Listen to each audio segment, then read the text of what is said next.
Bom, boa tarde a todas e a todos. Estamos começando mais um debate do Projeto História em Quarentena, nosso nono debate, com o tema Produzir e Divulgar História em Tempos de Crise. Aqui comigo estão Luiz Paulo Ferraz. Oi, Luiz Paulo. Opa, tudo bem? O Paulo César Gomes. Olá, Paulo. Oi, oi. E o Ricardo Santiago. Olá, Ricardo. Tudo bem? Bom, para quem está chegando agora, o História em Quarentena é um projeto que nasceu, como o nome sugere, dessa necessidade de confinamento, né, de afastamento físico em razão da crise da pandemia do novo coronavírus. A nossa ideia, ao criar esse projeto, foi, enfim, estabelecer um espaço de divulgação científica em história, que a gente pudesse aproveitar as ferramentas digitais para, enfim, debater uma série de temas com historiadores e outros especialistas. E a gente está no ar desde 23 de março, já e passamos de, acho que 2 meses ou estamos chegando a 2 meses de projeto, numa dinâmica que tem sido 3 lives por semana, né, aqui no nosso Facebook, e também um debate especial às quintas-feiras. Então, hoje temos uma conversa que eu acho que tem muito a ver com esse momento específico da crise e com um interesse bastante particular para os historiadores, né? Já que estamos enfrentando essa questão de como fazer e divulgar a história nesse momento. O História em Quarentena é um projeto coordenado pelos historiadores Paulo César Gomes, que hoje aqui é também nosso debatedor, Carlos Benítez Trindade, Melanito Luat, Natália de Santana Guerelos e, por mim, Lucas Pedretti. Aqui comigo hoje estão, como eu já falei, o Ricardo Santiago, que é professor da Universidade Federal de São Paulo, da Unifesp. Ele é graduado em Comunicação, mestre e doutor em História Social, com pós-doutorado em História também. Ele é especialista em História Oral, História Pública e História da Arte e das Culturas Brasileiras. É editor do site A Música D, um projeto de história pública que tem como objetivo fomentar, produzir, reunir e divulgar depoimentos e estudos que aproximam música, memória e história no Brasil. O Paulo César Gomes é historiador, doutor em História Social pela UFRJ, pós-doutorando na UF. Ele é autor dos livros Os Bispos Católicos e a Ditadura Militar Brasileira e Liberdade Vigiada. O Paulo foi pesquisador da Comissão Nacional da Verdade e professor de História do Brasil na UF. E ele é também o idealizador e editor-chefe do site História da Ditadura e, como já falei, também agora do História em Quarentena. E o Luiz Paulo Ferraz é graduado e mestre em História pela Universidade Federal de Pernambuco e doutorando em História pela Universidade de Brown. Foi professor substituto no Colégio de Aplicação da Universidade Federal de Pernambuco e é um dos idealizadores e cofundador do projeto de História Pública e Divulgação de História chamado História ao Ar Livre. E é também sócio fundador da ONG somosprofessores.org. Eu tenho a impressão de que esse é o primeiro História em Quarentena que é composto só de historiadores. Então, acho que estamos num clube restrito para fazer a nossa conversa. Acho que temos muito a desenvolver. E aí eu vou começar, na verdade, pedindo para vocês falarem um pouco mais de cada um desses projetos que eu só apresentei aqui, que eu só falei o nome, né? Que vocês desenvolvem. Então, quais são os objetivos, quando eles foram idealizados, quais públicos têm sido alcançados, quais têm sido as dificuldades. A gente vai falar muito do coronavírus, então, se vocês já quiserem colocar também quais dificuldades específicas a pandemia e a quarentena têm trazido para esses projetos, podem falar também, mas a gente pode também deixar esse tema para daqui a pouco. Queria entender. Na verdade, queria que vocês falassem um pouco para quem está nos assistindo quais são esses projetos de história pública que vocês desenvolvem. Luiz Paulo, pode começar? Claro. Bom, primeiramente, Lucas, queria agradecer o convite, né? É um prazer estar aqui conversando com vocês, conversar com pessoas com vasta experiência em história pública, como o Paulo e o Ricardo, né?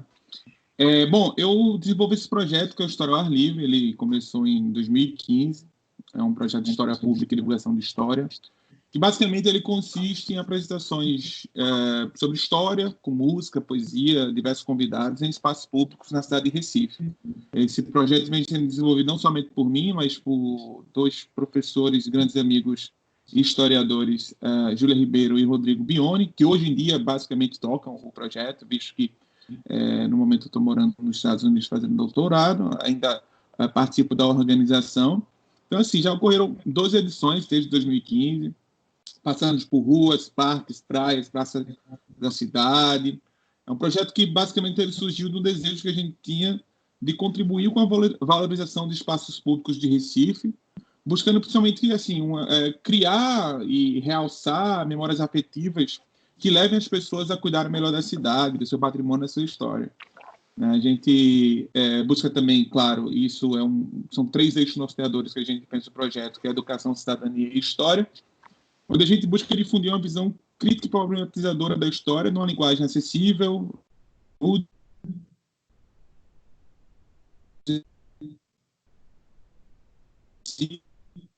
Travou a câmera. E em espaços públicos, né? No fim, Então, basicamente, isso aí, em resumo, é o projeto História ao Ar Livre. Luiz Paulo, deu uma travada na câmera quando você estava falando do público acessível. E eu acho que a gente perdeu um pouco o final da sua fala. Você pode... Ok, eu estava falando sobre era que mais ou menos onde parou, para entender? Calma aí, não sei.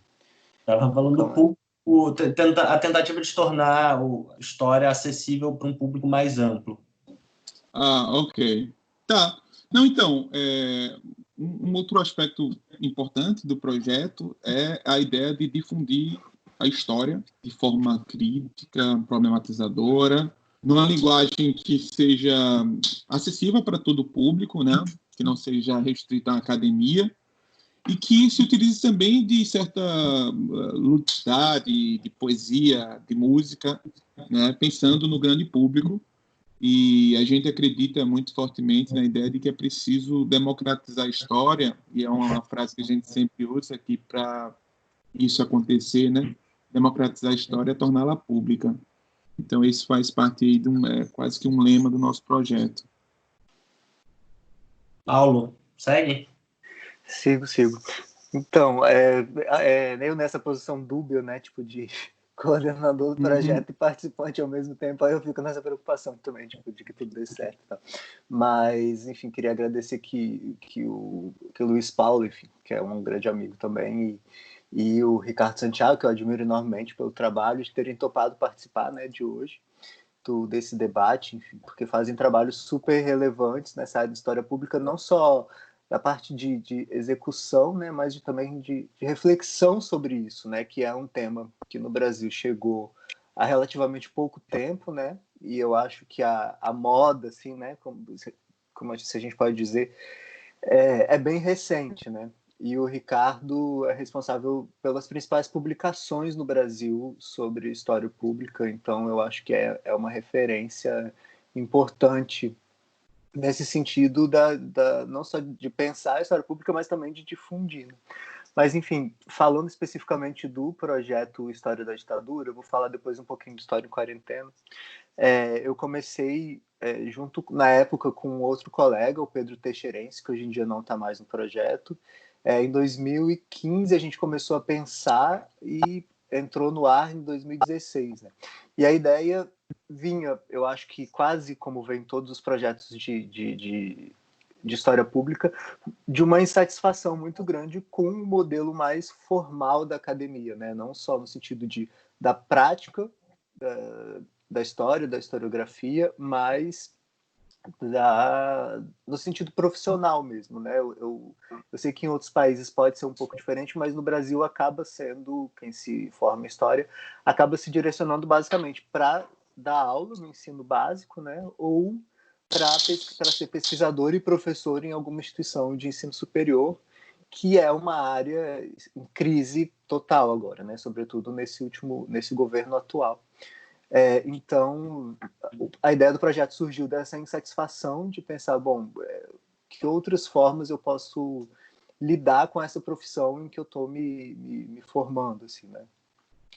E também a segunda insatisfação bom, a gente passa anos da vida pesquisando, estudando, produzindo monografias, dissertações e teses, e na maior parte dos casos esses trabalhos acabam virando volumes em bibliotecas universitárias, ou seja, a circulação desses trabalhos é muito pequena e acaba gerando contribuindo, né, para esse distanciamento que existe, né, entre a academia e a sociedade, né? Eu sinto que a academia acaba não cumprindo essa função social mesmo de levar o conhecimento produzido para o público de maneira geral, para a sociedade, no caso a sociedade brasileira, que no final das contas é quem trabalha, quem paga por isso, né? Com seus impostos, o ensino público, pelo menos até esse momento, né? A gente nunca sabe o que vai acontecer daqui para frente, mas enfim. E aí a história da ditadura começou assim. A ideia era tanto produzir conhecimento de uma maneira mais acessível, em formatos variados, assim, basicamente vídeos e textos, mais textos e linguagem mais acessível, e também reunir, né, o que já tinha sido produzido sobre a ditadura militar brasileira para disponibilizar isso para um público mais amplo do que os próprios pares, né? E aí vem essa segunda parte da resposta, que é se isso dá certo ou não, né? Porque eu acho que todo mundo, de alguma forma, que está lidando com história pública passa por esse problema, que é também como chegar a esse público, né? Então, como fazer com que essa comunicação aconteça. Então, agora, por enquanto, pelo que eu percebo, porque eu também nunca fiz uma pesquisa quantitativa sobre isso, é que a gente acaba atingindo muito mais profissionais da área de história, né? De maneira geral, professores e historiadores acadêmicos, mas também alunos. Então, ainda falta aí algum mecanismo assim, para se atingir um público mais amplo de maneira geral, que é o que eu acho que História ao Ar Livre faz. Dos projetos que eu conheço, é o projeto que faz isso com maior sucesso, assim, né?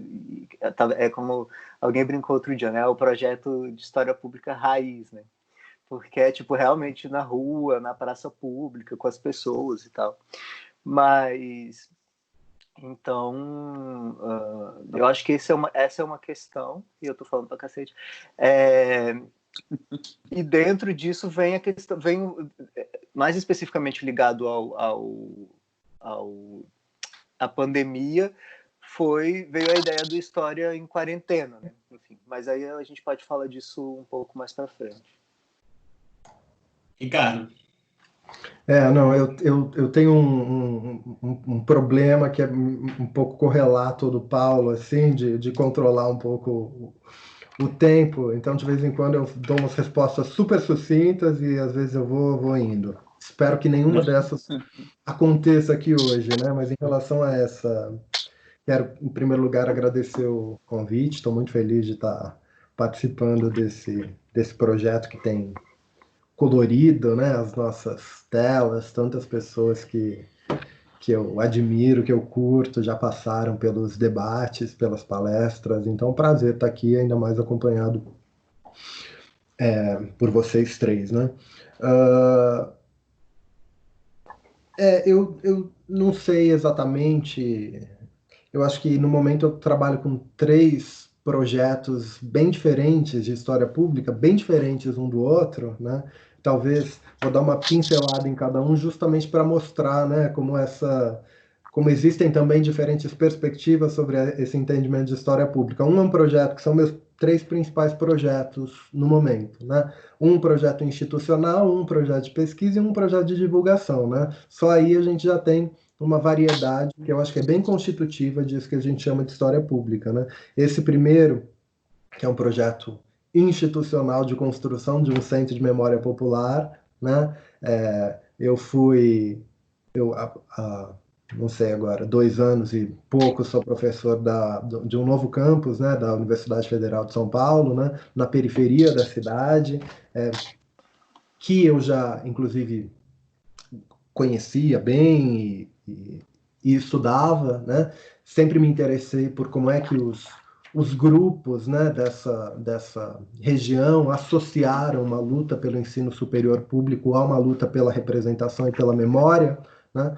Pela representação também nas instituições de memória, né? E como um grupo assim, como é que a sociedade civil, como é que os moradores das associações, das organizações da Zona Leste de São Paulo estão há mais de 40 anos lutando, então, pela construção de um centro de memória popular que toma corpo, né, quando a universidade pública chega, né, mas que precisa, de certa forma, colocar essas diferentes iniciativas, essas diferentes pessoas em diálogo, né? Então, um projeto de história pública institucional, mas que tem um caráter articulador de memorialistas, de coletivos de memória, de produtores culturais. Então, é um projeto realmente fascinante e muito difícil, inclusive, pelas tensões que aparecem, né, entre esses diferentes agentes.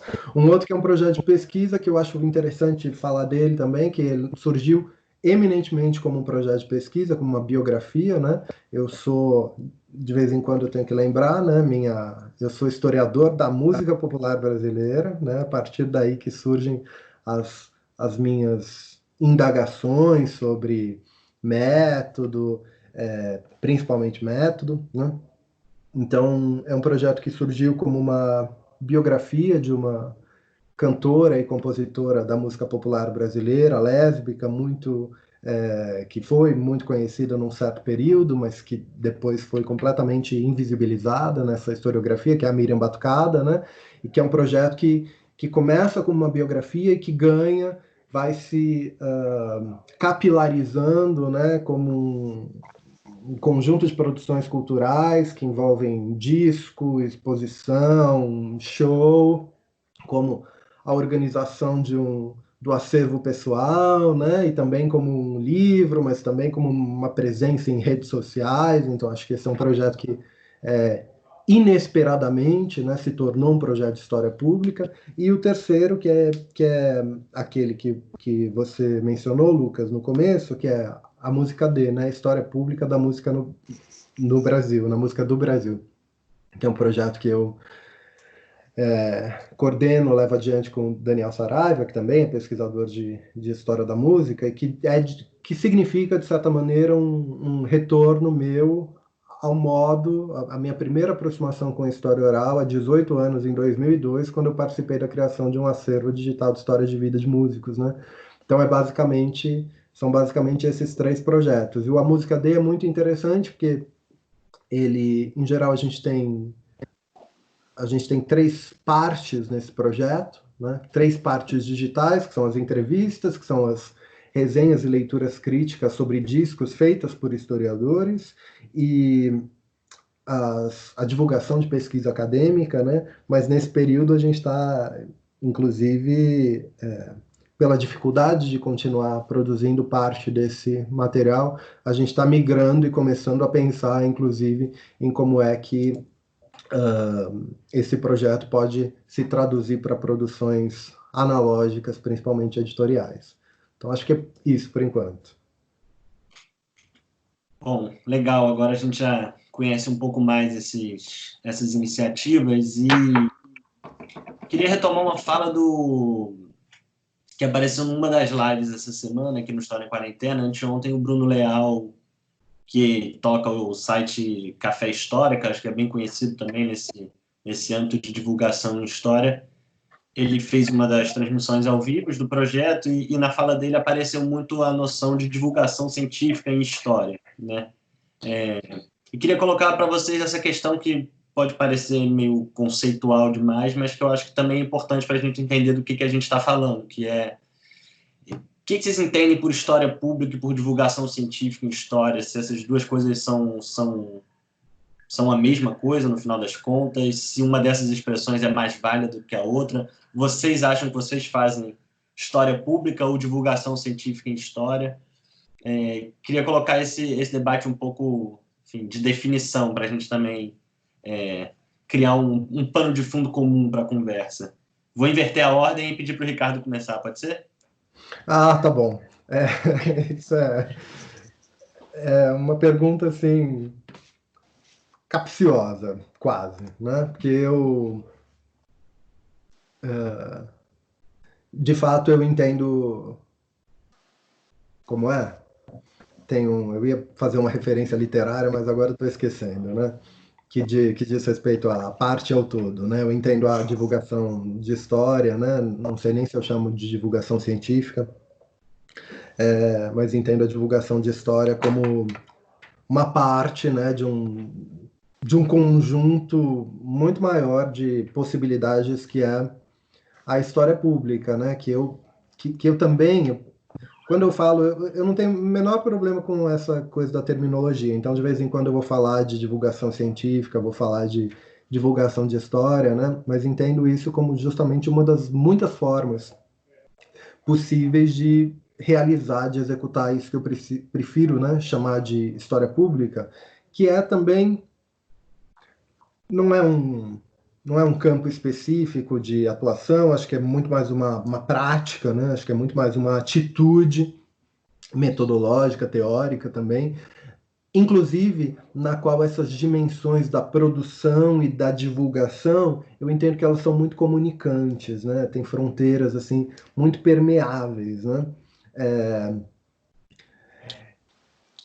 Inclusive eu tenho um texto que eu escrevi, acho que faz uns 4, 5 anos, em que eu tentei delimitar um pouco a diferença entre esses diferentes engajamentos da história feita para o público, pelo público, com o público, ou das reflexões em história e público, né? Acho que isso, não sei se hoje, já 4 ou 5 anos depois, se hoje eu já concordo inteiramente com aquela definição que acho um tanto quanto engessada, já dizendo que não concordo com ela, portanto, não concordo mais com ela, acho que nem tudo. Aquilo, na verdade, era um ponto de partida, não um ponto de chegada, não propriamente uma tipologia, né, mas um começo de conversa, e um começo de conversa que eu acho que, de fato, ajudou, não sei se ajudou mais alguém além de mim, mas me ajudou, né, a pensar essas diferentes. Quer dizer, a divulgação histórica, a divulgação científica de história, ela, de certa forma, ela acaba sendo também um, ela se baseia nessa ideia de que o historiador vai se comunicar com diferentes públicos, né? Mas uma série de questões ligadas àquela produção histórica que a gente considera convencional permanecem, né? Permanecem vivas e muito vivas ali, como o não questionamento da autoridade do historiador sobre a produção de história, né? Como a unidirecionalidade nessa produção, como o papel um pouco ainda passivo do espectador ali sentadinho assistindo, né, consumindo aquilo que outra pessoa diz, sendo, essa é uma frase que eu gosto muito, né, sendo uma plateia para a discussão dos outros e não sendo um ator naquela discussão, né? Então, eu tenho tentado, de fato, me mover em direção a modelos de história pública, a trabalhos de realização de história pública, em que a gente entende muito, né, essa associação entre produtor e receptor numa produção, numa forma de produção interativa, né, e também que busca fazer sempre uma articulação entre produto e processo. Eu acho o trabalho de divulgação histórica muito interessante, mas eu acho que a maior parte dele ainda se centra principalmente nessa produção de conteúdo para consumo do outro, né? E na manutenção dessa separação entre os níveis, né? Os eixos da produção e da recepção. Eu estou tentando, e isso é muito difícil, né? Tentando quebrar um pouco, amolecer um pouco as fronteiras entre produção e recepção, entre produto e processo. Por isso que eu acho a ideia de história pública mais generosa e mais poderosa. Vou passar para o Luiz Paulo, porque eu acho que o projeto do História ao Ar Livre tem uma característica que, como o Paulo falou, ele é efetivamente público no melhor sentido da palavra, né? Ele é na rua. Então, acho que é um projeto a partir do qual essa conversa também pode ganhar bons contornos. O que você acha? Bom, Lucas, eu concordo com o que o Ricardo tem falado. Acho que é uma discussão também muito importante e não é simples, né? Bom, o História ao Ar Livre ele se vê como um projeto de história pública e divulgação de história, né? Ele se vê dessa forma, no sentido de que a gente usa nossas habilidades e os métodos históricos que aprendemos no ambiente acadêmico, né, toda a perspectiva tradicional do âmbito da formação histórica, da visão crítica, da problematização, para um público diverso e num espaço público. É claro também que é um desafio enorme, porque a gente tem várias críticas ao projeto e Ricardo traz uma coisa que é algo que a gente sempre pensa, como você fazer num ambiente público uma história que tenha um contato mais direto com aquelas pessoas que estão ali.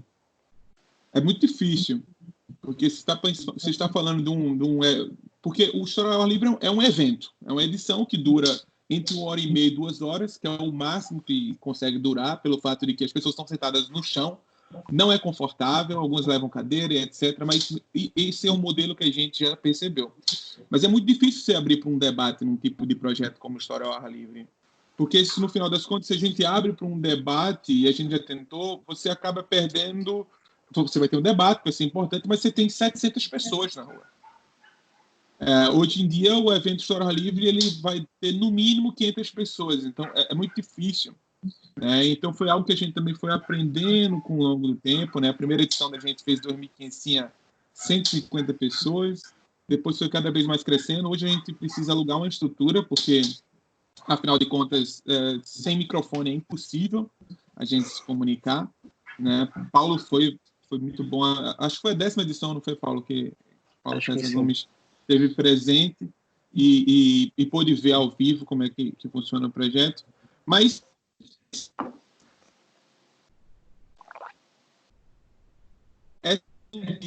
com o público na conversa, no debate, algumas perguntas, mas também na inserção do público naquele instrumento.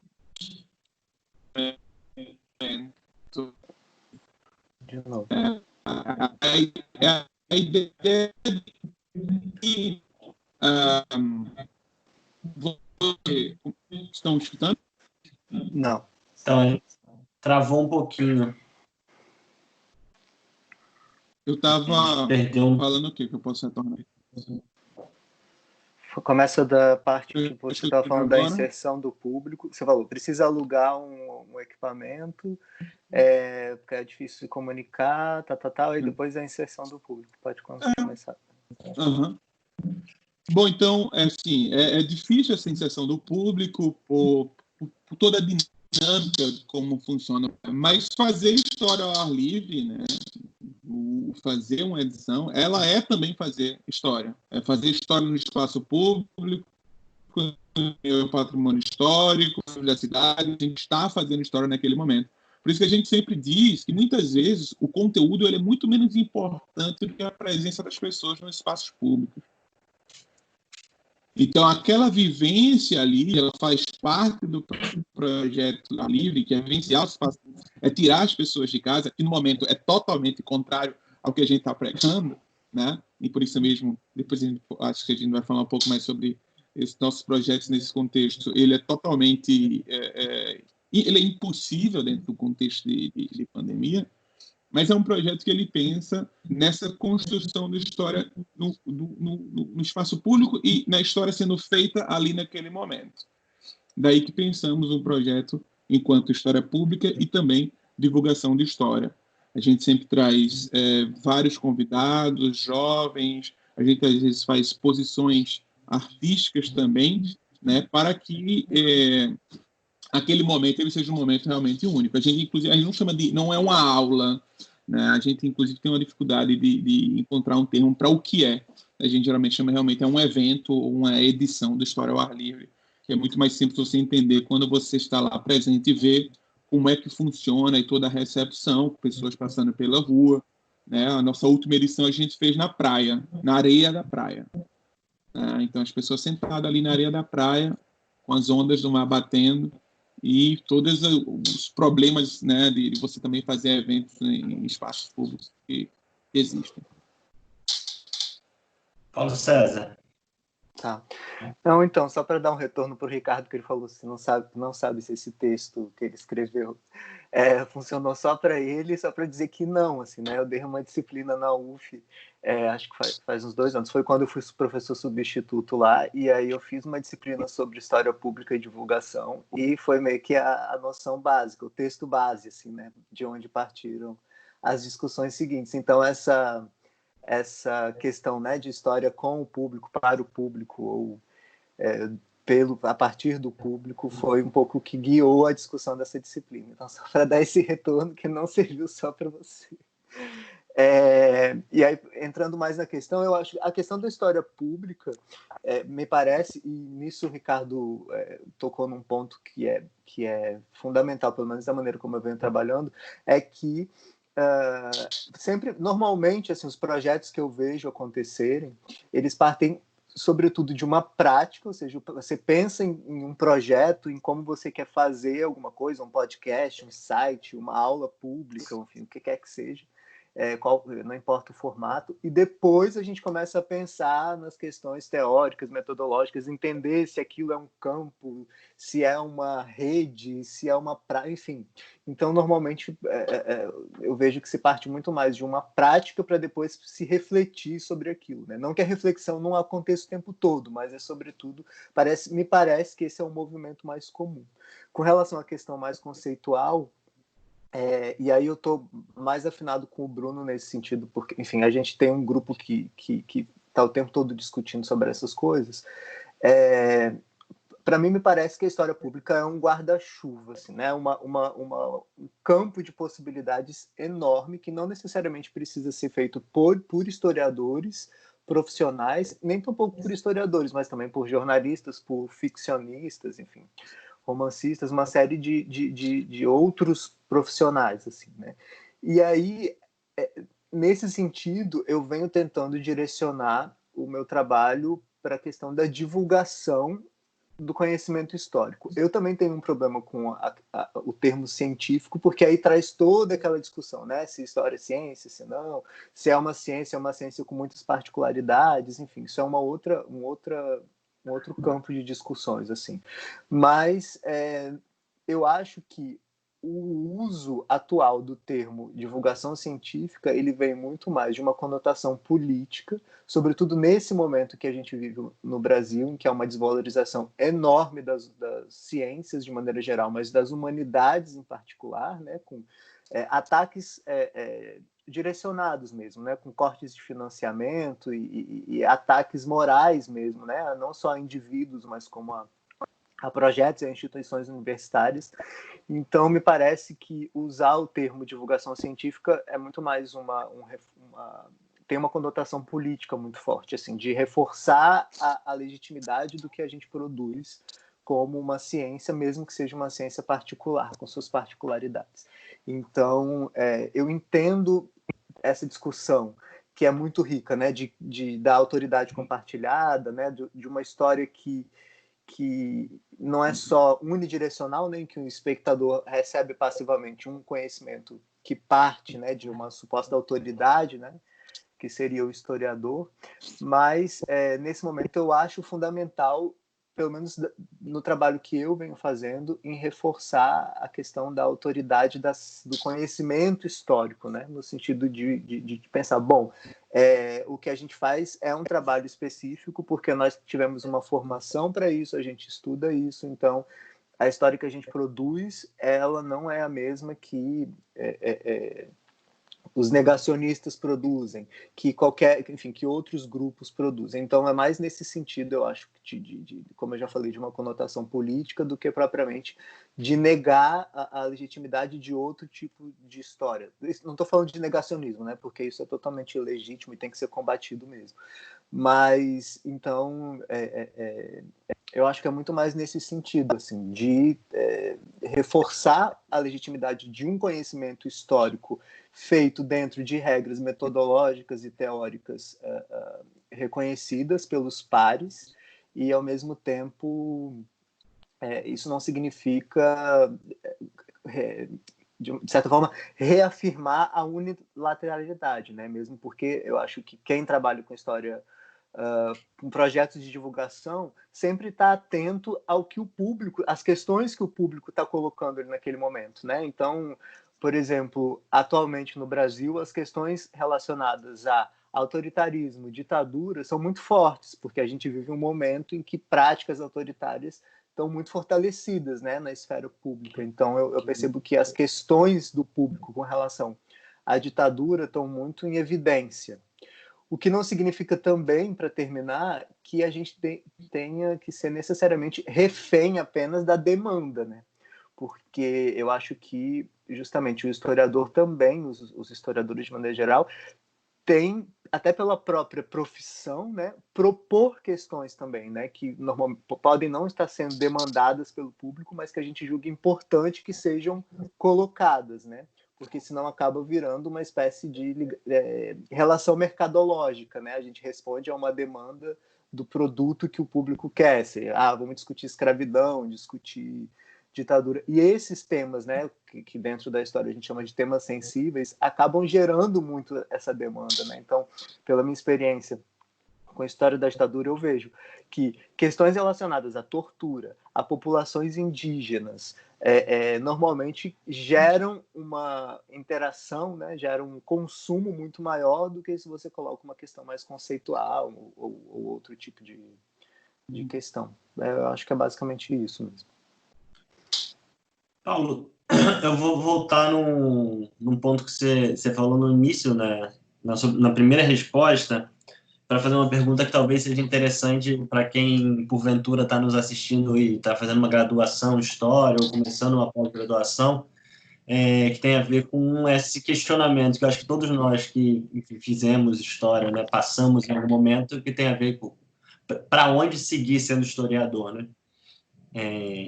Enfim, em outros momentos, acho que tinham perspectivas talvez um pouco mais otimistas, né, da possibilidade de se seguir uma carreira acadêmica ou até mesmo no ensino básico. E hoje em dia esse cenário é desolador, no mínimo, para usar um termo ainda leve, né?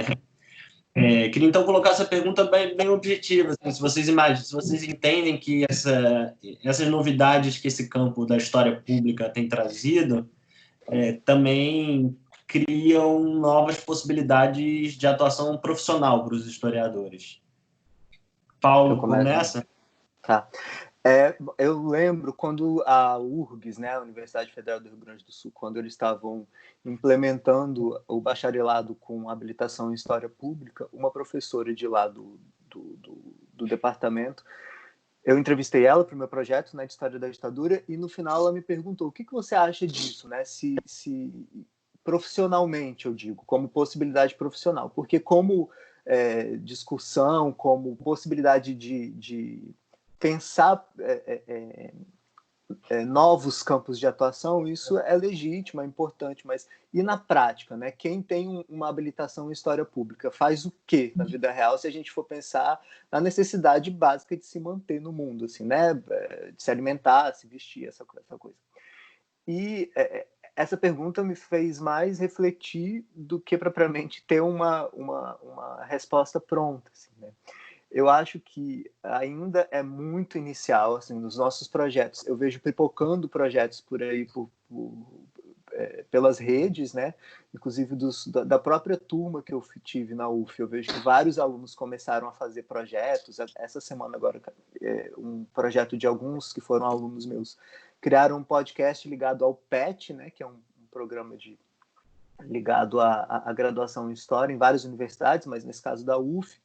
E eles criaram um podcast. Então, eu acho que há muitas possibilidades de lidar com as práticas de história pública. Mas, no sentido de profissionalização, eu não vejo ainda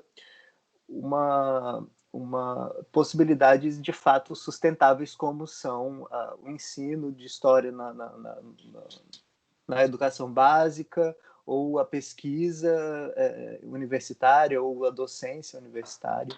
Eu acho que ainda é um campo em construção. São poucas as pessoas, eu saberia apontar uma, pelo menos, talvez, que consigam se sustentar só com o projeto de divulgação, sabe? Porque realmente é muito mais uma iniciativa quase romântica, assim, né? Tipo, de levar o conhecimento para o público, mas o retorno é muito pequeno, assim. Eu falo isso porque o meu projeto e outros que eu conheço, o próprio Café História, são projetos que têm zero financiamento e não recebem nada por isso, assim, né? Então, é muito mais ainda uma prática quase romântica do que propriamente uma forma de sustento, né? Então, mas eu vejo que isso pode se tornar, com o tempo, uma possibilidade profissional de fato, no sentido de poder viver daquilo, né? Não profissional no sentido da qualidade. Luiz Paulo. Bom, eu acho que uma primeira coisa, se a gente quiser pensar uma organização maior dentro do campo da história pública, eu acho que é necessário a gente pensar também como é que ela está presente nos currículos do programa de história no Brasil. Eu não sei como é a realidade geral do Brasil, mas eu não saí há muito tempo da universidade e posso dizer que a gente nunca teve uma disciplina sobre o tema, né? Então, acho que parte também de haver uma inserção da história pública, talvez de forma obrigatória, não sei, mas nos cursos pelo Brasil, que isso é uma primeira coisa a se pensar, né? As pessoas pensarem em outras possibilidades dentro do campo da história. Nos Estados Unidos é algo que é muito mais comum, né? Por exemplo, eu conheci um historiador da Airbus, e que eu nunca pensaria você não pensaria num historiador da Embraer, por exemplo. É claro também que talvez essa situação da regulamentação da profissão do historiador pudesse ajudar nesse sentido, pois, infelizmente, o projeto foi vetado integralmente, né? Mas poderia ampliar espaços e criar espaços para a história que fosse além do espaço acadêmico e do ensino básico. Mas, por hora, eu acho que, nos tempos de agora, as perspectivas elas são muito desoladoras, né? O prognóstico ele realmente não é animador. A gente vê todo o ataque à cultura, à educação, às humanidades. Você vê o que foi feito com a Fundação Casa Rui Barbosa, a Fundação Cultural Palmares, espaço onde a história pública poderia atuar, né, que é ligado à cultura. A gente não tem Ministério da Cultura, mas, né, a gente tem uma secretaria, inclusive a secretária acabou de sair, né, Gina Duarte caiu, não é? Então, é muito difícil nesse sentido, né? Mas, por outro lado, eu vejo que os jovens que estão entrando na universidade, eles vêm de uma tradição ligada às mídias digitais que faz com que eles tenham buscado mais projetos que saiam do contexto da universidade. Não que isso venha a ser venha a funcionar no sentido de se sustentar dessa forma, como com blog, com YouTube. A gente sabe que é muito difícil. Você conta no dedo quantos historiadores estão conseguindo fazer isso daí. Mas alguns dando curso online, etc. Então, realmente é bastante complicado, né, a situação. Porém, eu acho que tudo tem que se passar por uma mudança curricular no programa, uma discussão maior de como se inserir historiadores e até talvez um certo lobby dos próprios historiadores, no sentido de encontrar esses espaços, de que novelas da Globo, de época, tenham sempre historiadores, que peças que venham tratar de temas históricos tenham sempre historiadores. Isso é importante também, no sentido de conseguir explorar esse espaço. Eu acho que também é necessária uma iniciativa para que a gente consiga, com a história pública, ocupar espaços que muitas vezes já são ocupados, mas que sejam ocupados de forma mais sistemática, né? Que a gente pense dessa forma. Ricardo? Eu acho que é isso, né? Essa pergunta é uma pergunta mais triste, né, para gente responder, né? E eu acho que ela é também uma espécie de resíduo, né, desses tempos mais luminosos em que a história pública aparece para gente aqui, né, como discurso, pelo menos, né? Tempo de abertura dos arquivos, né? Tempo de abertura de novas universidades, tempo de abertura de um mercado de consumo, né? Então ela é um resíduo desse tempo, né? E eu também queria ter um resíduo maior de otimismo, mas não tenho. Esperança a gente tem, né? Otimismo não necessariamente. E acho que é isso. Acho que uma das grandes contribuições da história pública foi, de fato, trazer para o centro da cena essa possibilidade de pensar a atuação do historiador em outro espaço, né? Que não fosse a docência, seja no ensino básico, seja na universidade, ou então a pesquisa eminentemente acadêmica, né?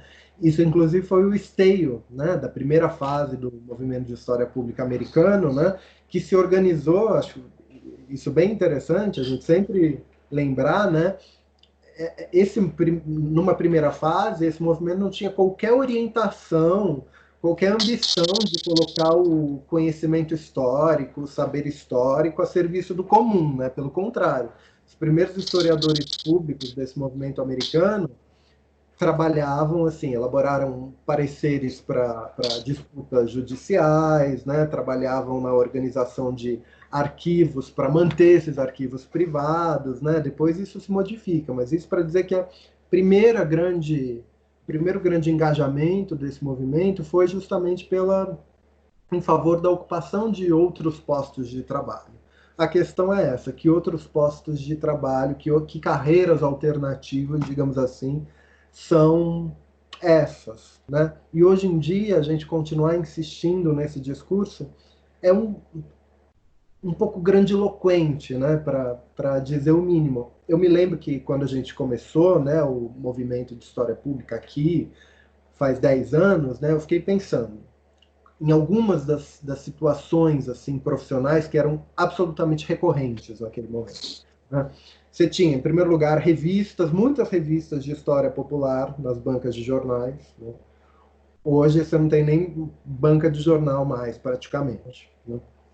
Você tinha muitos historiadores empregados em centro de memória, em empresa privada, né?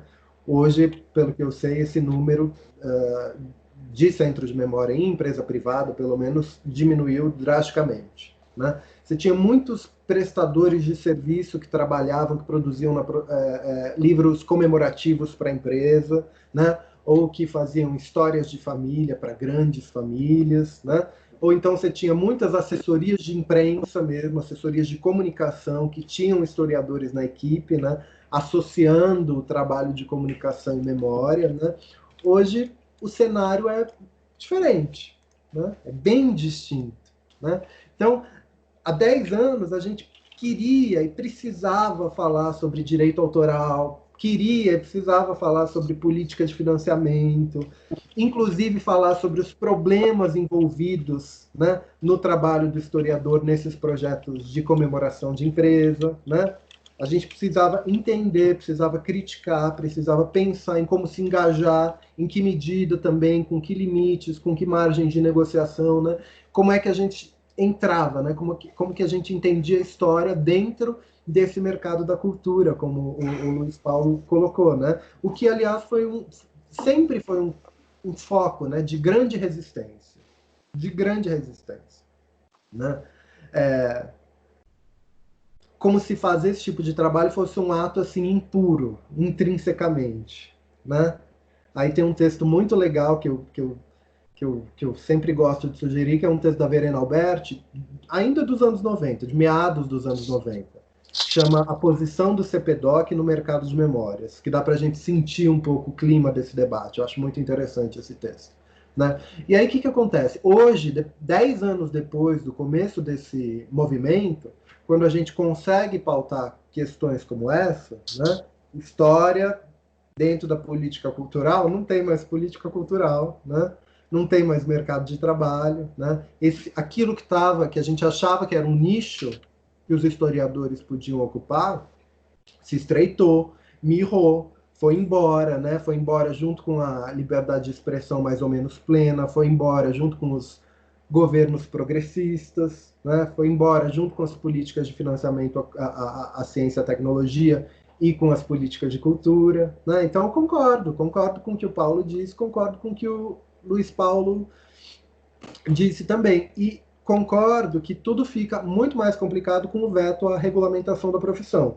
E eu acho que é importante também a gente lembrar que a regulamentação da profissão não é uma pauta da história pública, né? Ela precede em muito, né, esse movimento.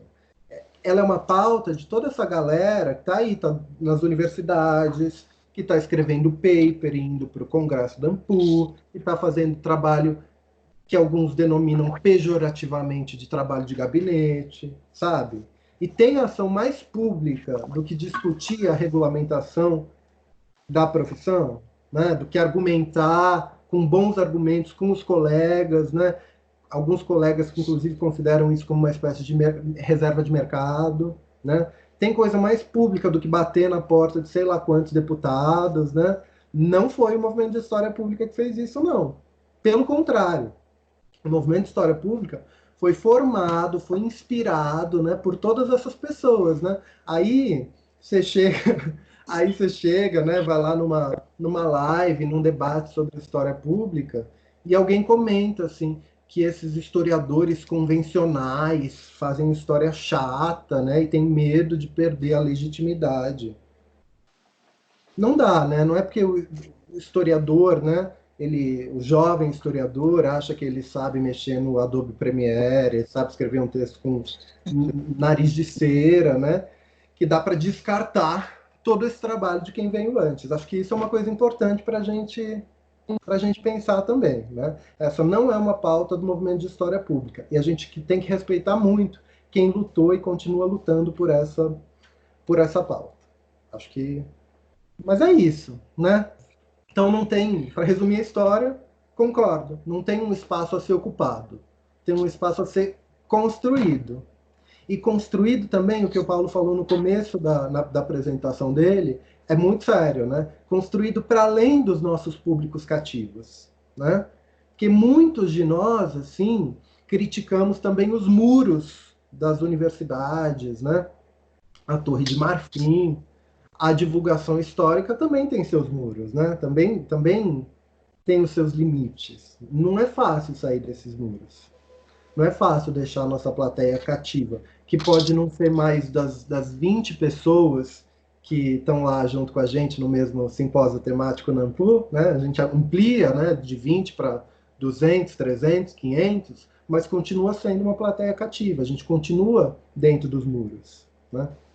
Então, eu acho que é muito importante a gente pensar aquilo que a gente faz como historiador público, como historiador engajado com a história pública, como divulgador, com muito realismo também, né? Não é isso, a vida não é fácil.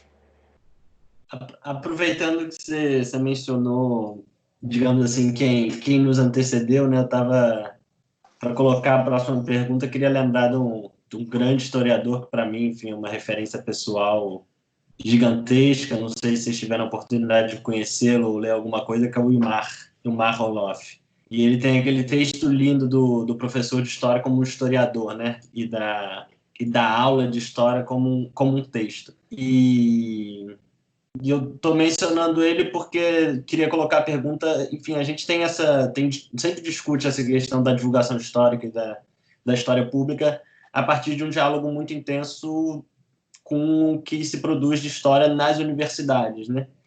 Deixando um pouco de lado, talvez, um diálogo que pode ser muito produtivo, muito interessante entre ensino básico e história pública. E nesse momento de crise, né, e aí a gente entra já nesse contexto da quarentena, a gente tem visto que os professores do ensino básico estão sendo obrigados, da noite para o dia, a se tornar youtubers, podcasters, escrever suas aulas em textos como se fossem blogs.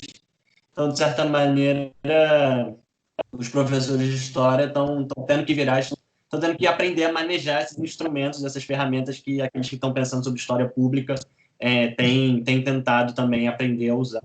Queria, então, colocar para vocês essa questão, assim, da relação entre história pública e ensino de história, especialmente no ensino básico. Como pode se dar esse diálogo, se a gente que produz alguma coisa parecida com história pública tem algo a dizer para quem está na sala de aula, ou se a gente tem algo a aprender com quem está na sala de aula, ou se essa é uma relação, uma via de mão dupla. Enfim, o que vocês teriam a dizer sobre isso? Vou chamar o Luiz Paulo para responder primeiro, porque teve também uma experiência, né, no ensino básico, então... Isso. Minha experiência maior eu venho do ensino básico, né, onde lecionei por 10 anos em diversas escolas. E, primeiro, eu diria que se alguém tem que aprender sobre o uso de ferramentas digitais, é a academia com o ensino básico. A academia usa muito menos ferramentas digitais do que o ensino básico.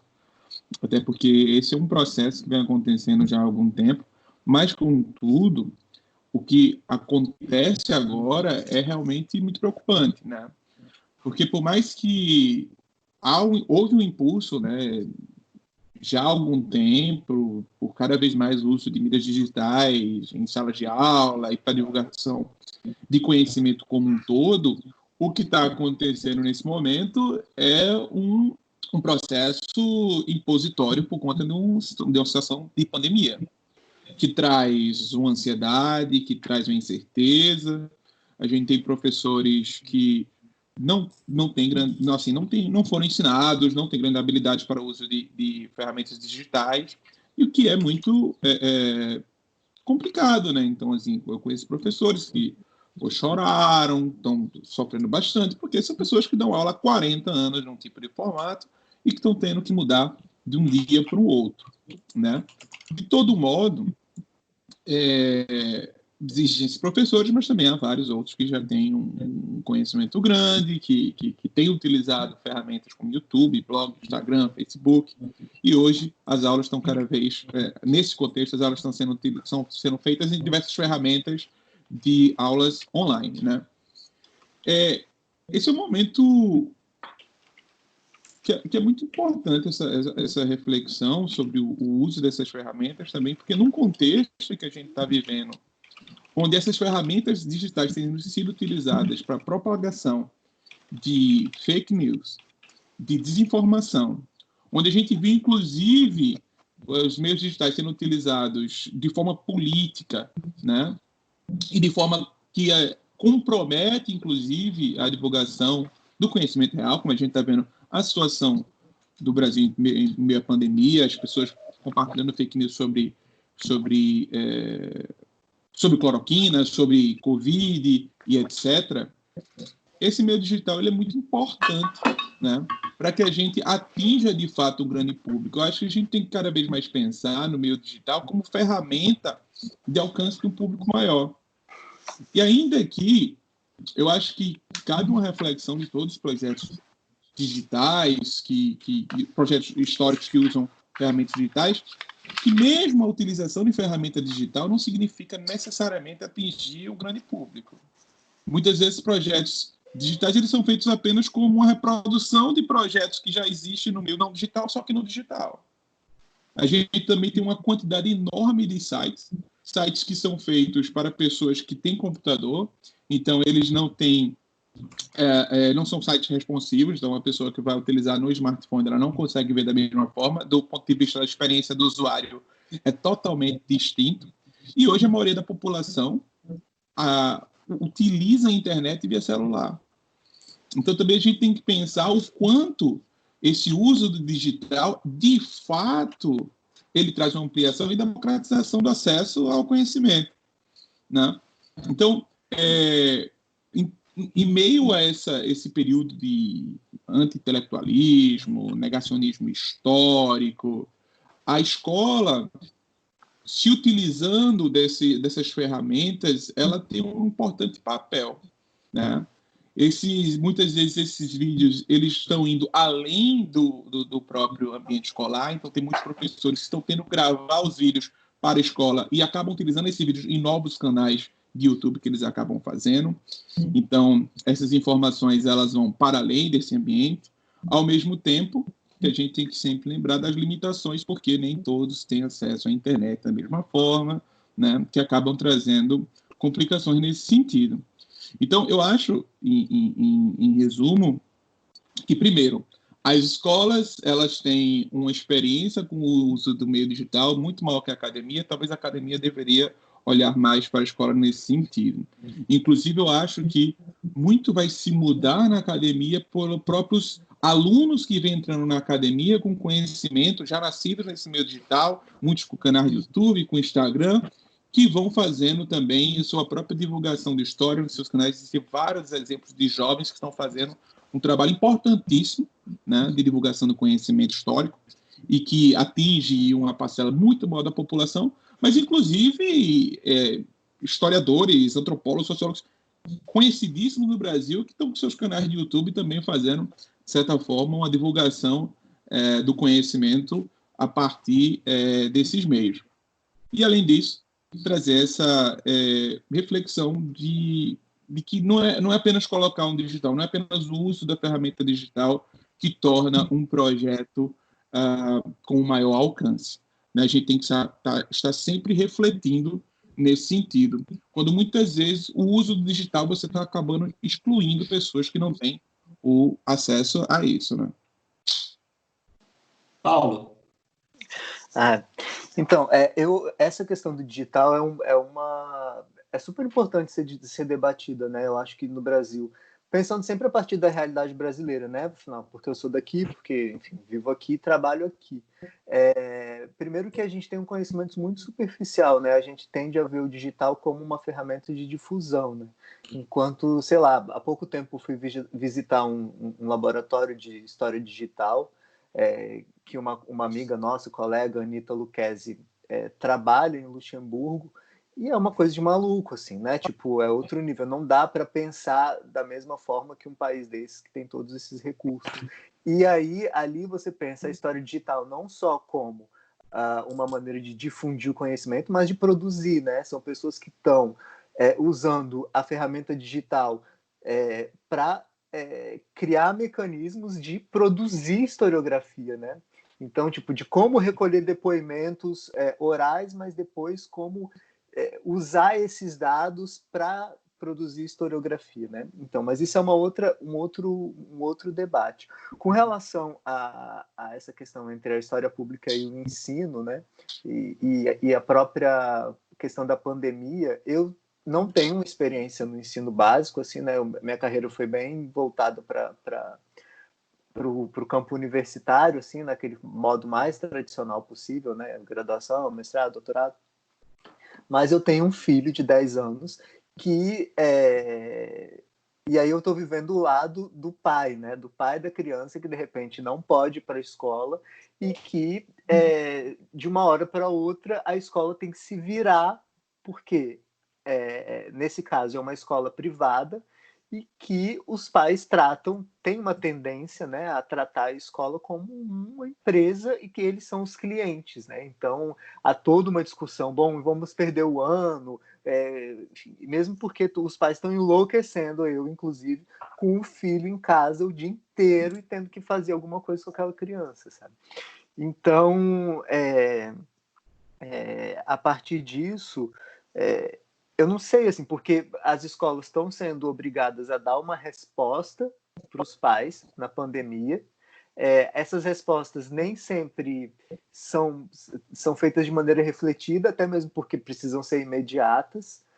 E isso pode gerar uma série de questões, né? Porque, por exemplo, a gente tem que pensar ainda no Brasil nessa diferença social enorme entre as escolas públicas e as escolas privadas, mesmo que haja escolas privadas de diferentes níveis, né? Eu fico pensando no caso da escola do meu filho, que é uma escola de classe média alta, tem pessoas desse grupo social que tem dificuldade de ter, se a pessoa tem 3 filhos, não tem 3 computadores para os filhos fazerem o trabalho, e o pai também está em casa, a mãe, tendo que trabalhar à distância. E então isso é uma questão que, lógico, que é um problema superficial se a gente vai comparar com uma pessoa que não tem nenhum computador em casa, né? Então, como que vai fazer ensino à distância? A pessoa não tem nem acesso a um terminal de computador, assim, né?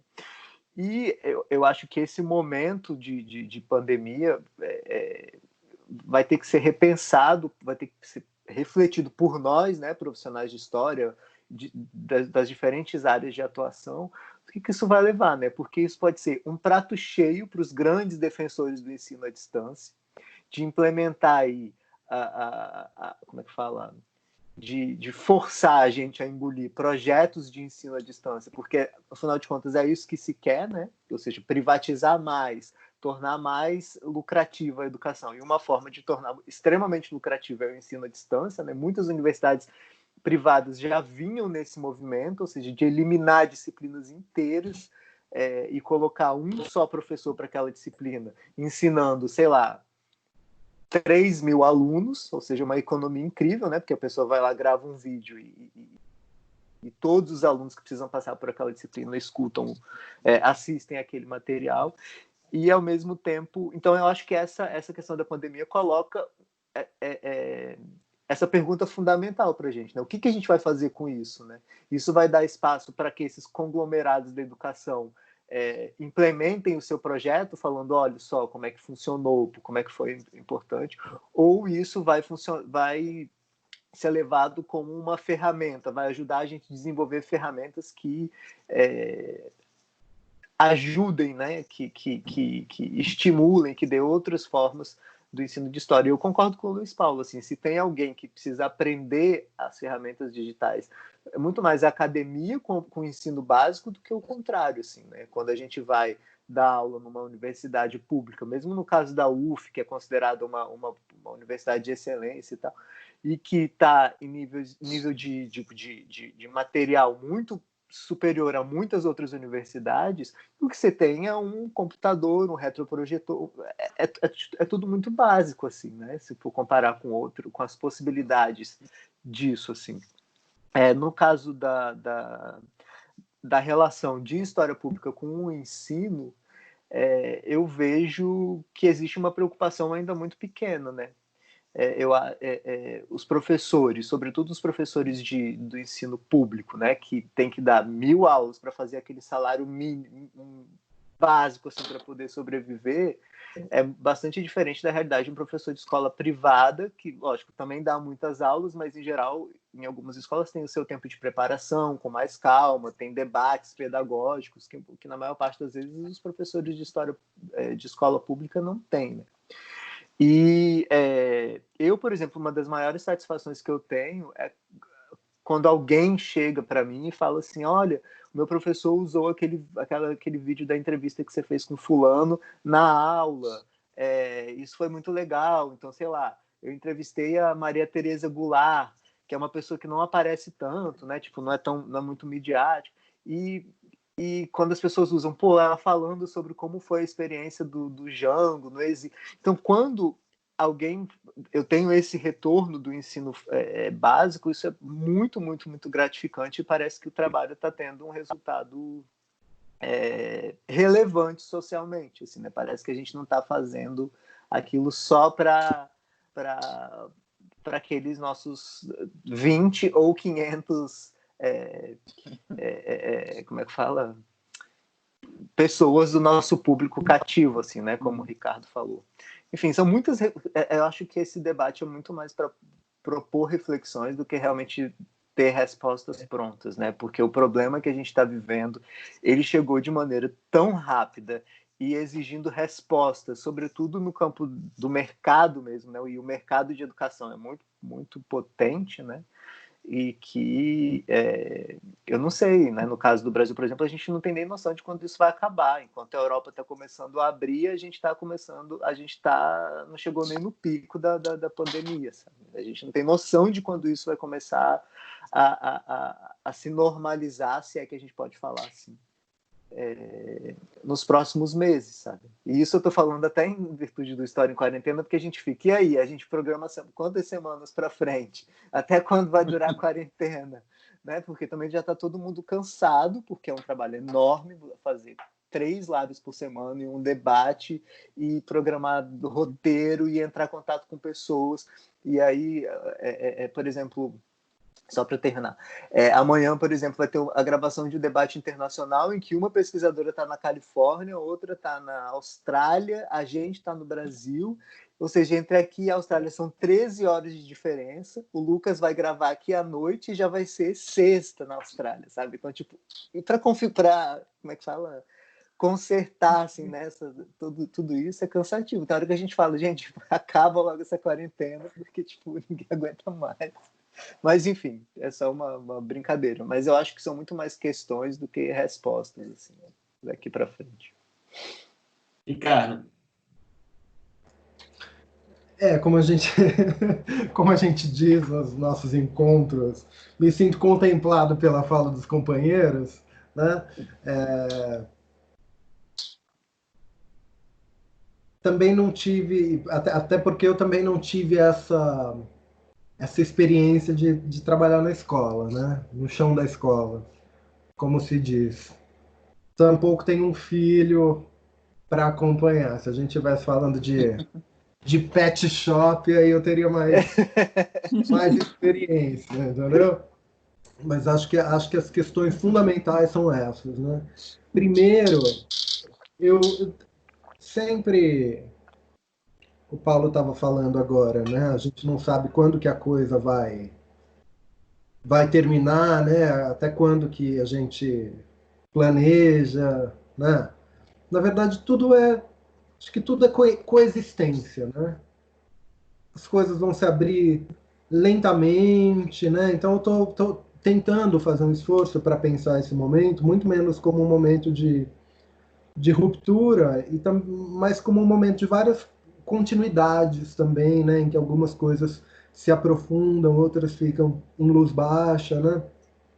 E o que a gente vê acontecendo com o ensino, né, particularmente com a situação dos professores, que ambos os companheiros então já apontaram, né, são situações recorrentes, né, de precarização do trabalho, de sofrimento psíquico, né, de descarte do trabalho do professor como um trabalho repetitivo, técnico, né, reprodutivo, né, e principalmente esse aprofundamento, né, dessa relação consumerista, principalmente dos pais com as escolas, né? A gente vê por aí as notícias de associações, grupos de pais que estão exigindo da escola, por exemplo, diminuir o valor da mensalidade e pagar menos para os professores também, né? Isso é uma completa falta de entendimento do que é um sistema educacional e do que é a educação como um todo, né? O chão da escola, eu nunca experimentei, né? Mas eu sempre fui muito demandado pelo chão da escola.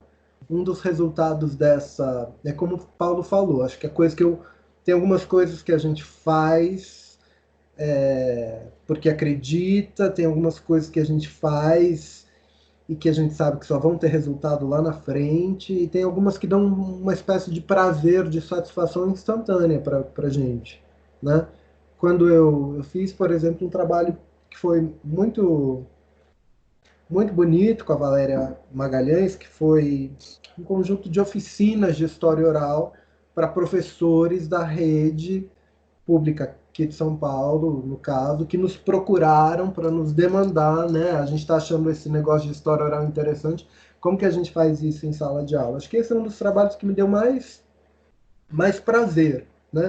Então, nós, assim, historiadores que temos essa pegada ou essa atitude pública, né? A gente é muito demandado, né, por professores que estão atentos a esse movimento e que entendem, de fato, a história pública como uma espécie de grande manancial, né, inclusive para a produção de vários materiais, né, sejam sequências didáticas, sejam jogos, né, sejam textos mais interessantes, sejam vídeos, né. Mas acho muito interessante também, voltando ao meu primeiro argumento, né? Não só como a gente produz para as escolas, mas como a gente produz junto, né? Então acho que esse é um momento também de valorização, né, do espaço da sala de aula e do professor, né, como espaço e como agente de produção crítica do conhecimento, com quem a gente pode trabalhar junto. Principalmente a gente que não tem uma noção experiencial, né, de como é que funciona à sala de aula. E só uma coisinha no final, porque eu tendo a ser pessimista, mas no tocante a esse temor, né, de que esse momento seja aproveitado pelos gestores das redes, né, ou pelos lobistas dos grandes grupos internacionais que de fato estão de olho, né? Acho que a gente tem que contar com os alunos, né? Acho que os alunos realmente, depois desse período horrível, né, de internamento, de trabalho à distância, vão valorizar o espaço da escola, né, o contato direto com o professor, né, vão valorizar a escola como um espaço de socialização também. Então, acho que nesse sentido eu tenho menos, sou um pouco mais otimista. Já caminhando um pouco para o nosso encerramento, a gente já está com quase 1h20 de gravação. Queria perguntar para vocês um pouco como a gente já entrou, né, nesse momento da pandemia, então avançar um pouco perguntando para vocês como esse momento da pandemia alterou os projetos de história pública dos quais vocês fazem parte. Acho que, enfim, a gente está tendo uma experiência muito particular em relação a isso no caso da História em Quarentena. Paulo falou um pouco, mas pode aprofundar um pouco mais. Mas queria ouvir de vocês também, Ricardo e Luiz Paulo, uma reflexão sobre isso. Vou pedir para o Luiz Paulo começar, porque imagino que no caso do História ao Ar Livre, isso tenha né, como você já falou, né, a quarentena ela é oposta da possibilidade do História ao Ar Livre. Mas vocês têm pensado em um tipo de história ao ar livre que não seja ao ar livre? Vocês têm refletido sobre isso? Vocês têm conversado?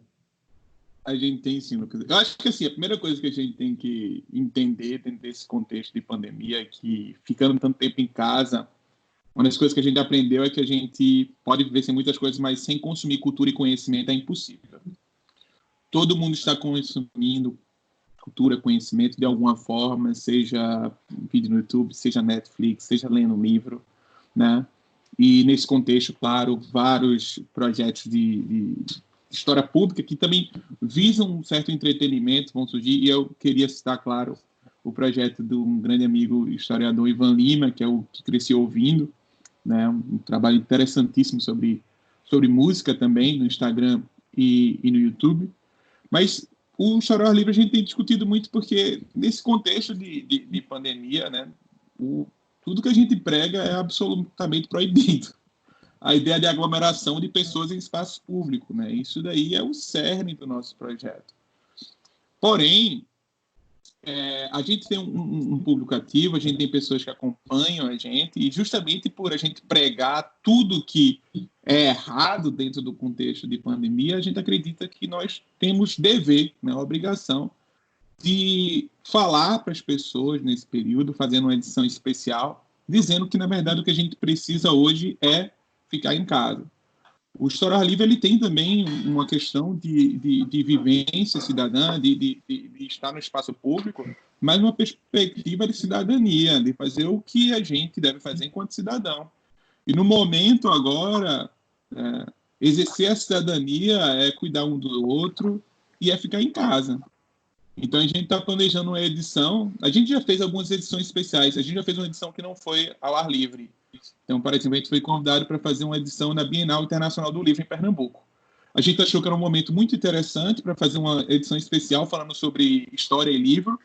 Que é importante dizer, os temas que a gente faz são sempre temas que fogem um pouco do que as pessoas veem na escola, né? Então, a gente não fala sobre Revolução Francesa.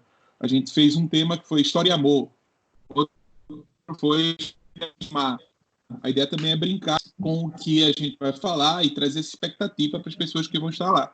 Então a gente participou do História ao Ar Livre, fez um História ao Ar Livre na Bienal do Livro, a gente chamou de História ao Ar Livro para manter ainda o nome e poder fazer essa edição especial, a gente chamou como edição especial. Então a gente está pensando em fazer uma História ao Ar Live, né? Onde a gente possa fazer a mesma dinâmica ou muito parecido, né, com a linguagem que a gente vem construindo ao longo de 5 anos, com uso de poesia, com uso de música. No mês passado, quer dizer, no início desse mês, a gente fez uma Não foi no mês passado. A gente fez uma edição de 5 anos do História ao Ar Livre. E aí a gente já fez uma live. Não foi uma edição do História ao Ar Livre, mas foi uma conversa entre a gente, cada um nas suas casas, para a gente testar a ferramenta, como é que seria a melhor forma para tentar fazer essa dinâmica. A gente achou que foi bastante efetivo, né, no sentido de que o pessoal participou, as pessoas estavam lá perguntando, a gente conseguiu falar bastante sobre toda a dinâmica, sobre a história do projeto. E, nesse sentido, a gente quer fazer a edição para que a gente também contribua nesse esforço coletivo de ficar em casa, né? Então, produzindo um conteúdo histórico, de qualidade, crítico, problematizador, fazendo com que as pessoas em casa tenham acesso a isso. A gente geralmente tem uns vários lemas que a gente tem para nós. Vamos ocupar a cidade com cultura, né? Eu acho que dessa vez vai mudar um pouquinho. Vamos ficar em casa com cultura, né? No sentido de enfatizar a importância que a gente tem nesse momento de ficarmos em nossas casas e exercer a cidadania dessa forma. Ricardo? Eu gostei muito da resposta do Luiz Paulo, porque é isso, né? A gente faz aquilo que a gente consegue fazer nesses tempos, né? Dentro das nossas limitações, né? E dentro das limitações, inclusive, da nossa criatividade, né? O que a gente consegue e precisa fazer nesses momentos são esses gestos, né? De insistência diante da vida, diante do perigo, do risco, né? Então, obviamente, estou trabalhando, né? Sou professor universitário, minha universidade não interrompeu as atividades, as de ensino de graduação sim, mas as outras não. Mas acho bom falar isso, eu não estou submetendo um artigo por semana, eu não estou finalizando tudo que estava atrasado, né? Eu não estou editando 4 filmes, entendeu? Eu estou fazendo o que é possível e o que é necessário. Isso inclui ter tempo livre, né? Cuidar do jardim, ler literatura, pentear minha cachorra, entendeu? Me entristecer pelas milhares de mortes, né? Que a gente tem notícia todo dia, né? Então, trabalhando, tentando criar, mas sem sofreguidão. Ou pelo menos com a sofreguidão, né? Que já é natural, não uma maior. E acho que, inclusive, eu sou um caso. O meu caso é bastante típico, assim, daquilo que a gente consegue identificar agora, né? De alguém que está. Meu trabalho com história pública, ele é predominantemente analógico, né? Então eu sou alguém que agora está transitoriamente se voltando, né? As ferramentas digitais como um meio para continuar desenvolvendo o trabalho, né? É isso, de história ao ar livre para história ao ar live, né? E aí a gente vai redirecionando, né? Vai tentando acomodar, né? Eu estou participando de conversas como essa aqui, né? A gente organiza eventos acadêmicos online, estou fazendo mais reuniões do que nunca, mas as reuniões estão sendo virtuais, né? Estou trabalhando em organização, estava fazendo organização de acervo pessoal, fazendo online, né? Acho que muitas dessas coisas vão ser retomadas em caráter presencial, né? E outras que funcionaram absolutamente bem, né? À distância, eu acho que a gente pode considerar manter essas atividades online. Acho que isso é interessante porque é o caso típico, né? Um relato bem trivial, mas acho que espelha um pouco a realidade de vários dos nossos colegas de ofício, né? E mais uma vez voltando àquilo que eu pensei, né? Que a gente não está vivendo inteiramente uma ruptura, mas também não é inteiramente uma suspensão, né? Acho que é uma coexistência de vários desejos, de várias vontades, possibilidades, uma interação, uma complementação, né? Eu gosto muito de semiótica, e o grande lance da semiótica é isso, né? O entre, né? Não é o lá e o cá, não é o fim do livro e o império do e-book, né? Não é a extinção da conversa presencial como um meio de coletar testemunhos, né? Então, que a gente está nesse momento, né? O que a gente faz, a gente está fazendo um uso instrumental da tecnologia, né? temporariamente, oportunamente, né? E depois disso a gente vai triar, vai pensar, né? Como é que essas ferramentas digitais, né, que nos possibilitam continuar trabalhando, né? Como, em que medida elas vão continuar inscritas em nós, né? Inscritas nos nossos corpos. Essa é uma questão assim que tem que eu tenho me colocado. Então eu tô seguindo a vida dentro das possibilidades que ela me dá. Paulo? Enfim, eu acho importante frisar a questão do privilégio, né? Ou seja, pelo menos no meu caso, essa que não é o caso da maioria dos brasileiros, né? Que é o privilégio de poder ficar em casa e de se proteger de alguma forma, dentro do possível, né? Ao contrário do que o nosso digníssimo presidente prega, mas, enfim, querendo ou não, é um privilégio, né? Não ter que ir para a rua todos os dias, trabalhar para ganhar o mínimo da subsistência. Então, ao lado disso, o meu caso, né? Assim como o do Lucas, a gente resolveu entrar nessa loucura do História em Quarentena. Então, e foi muito louco, porque somos 5, agora a gente tem uma sexta componente, que é Mariana Menezes, que é uma colombiana, e, enfim, a gente está tentando também variar, né, no sentido de gênero, de nacionalidade, enfim. E somos 6 enlouquecidos, assim, né, tipo, eu me achava um pouco obcecado com o trabalho, mas então a gente meio que está vivendo em função do História em Quarentena, porque de fato, eu no início não imaginava que desse tanto trabalho conectar as pessoas e produzir esse tanto de material que a gente está produzindo. Lógico que tem uma satisfação pessoal enorme e, ao mesmo tempo, sentir que tá fazendo alguma coisa, assim, né?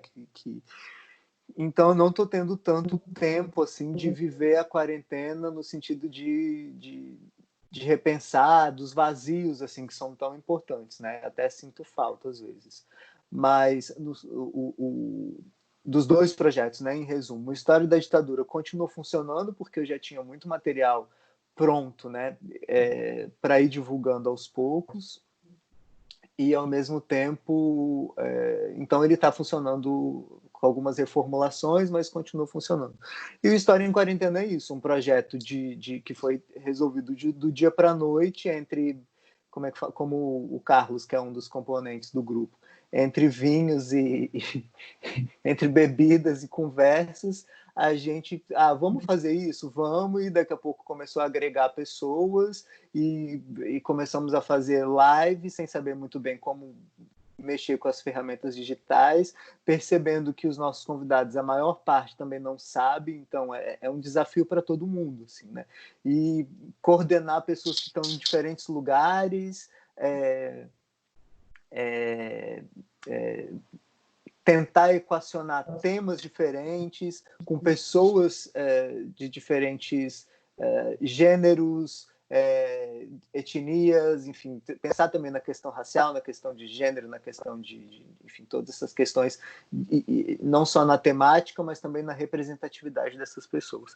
Então, esse projeto especificamente, por conta dele, a quarentena tem sido bem específica para a gente, né? No sentido de um trabalho intenso, e aí falando ainda do fato de ter um filho que está o tempo todo em casa, me enlouquecendo, eu tenho que ser professor dele em alguns momentos, passar atividade, colocá-la na internet, na babá eletrônica para me dar um pouco de paz, enfim, todas essas questões acontecendo.